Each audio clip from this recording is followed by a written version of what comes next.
আমি ও আমার মেয়ের মৃত্যুর জন্য কেউ দায়ী নয়, এমন চিরকুট লিখে ৪ বছর বয়সী মুশফিকাকে শ্বাসরোধ করে হত্যার পর ঘরের তীরের সঙ্গে গলায় দড়ি দিয়ে আত্মহত্যা করেন গৃহবধূ জুলেখা বেগম।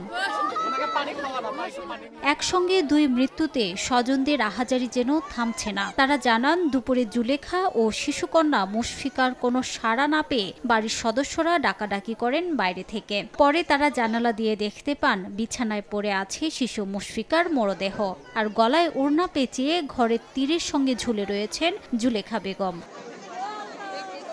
জুলেখার পরিবারের অভিযোগ, নির্যাতনের পর পরিকল্পিতভাবে দুইজনকে হত্যা করা হয়েছে। তবে স্বামী মমিনের পরিবারের দাবি, পারিবারিক কোনো কলহ ছিল না এই দম্পতির। আমার বাবা ফোন দিছে, বলতেছে বউসল দরজা খুলতেছে না, মানে কুটি আছে তাড়াতাড়ি। আমি বিরগাদার ছিলাম, তো যত সম্ভব তাড়াতাড়ি চলে যাচ্ছি।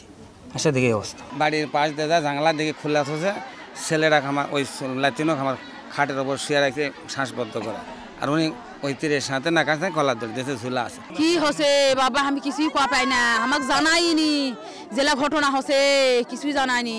এর আগে কয়বার হুড়াহুড়ি হচ্ছে, ওই মেয়া করে বাইর জামাক একদিন সোল করছে, নানা নানা ভাই আমার দাদু কালি মাক কালি গালায় মাক মারবা যায়, গালা দুটো দড়ি দেয়, তার তো একটা চেয়ার লাগবে, চেয়ারের উপর থেকে গালা ধরবে, চেয়ার পাওয়া ফেলা দেবে, চেয়ার নাই কে। আমাদের মেয়ে মরলো কেন, আমাদের বাচ্চা মরলো কেন, এটার বিচার চাই। পুলিশ বলছে, প্রাথমিকভাবে ধারণা করা হচ্ছে মেয়েকে শ্বাসরোধে হত্যার পর মা আত্মহত্যা করেছেন। তদন্ত সাপেক্ষে নেওয়া হবে আইনি ব্যবস্থা।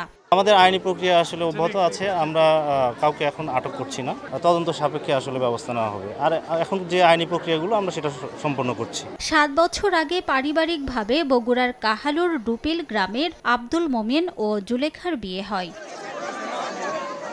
সময় সংবাদ, বগুড়া।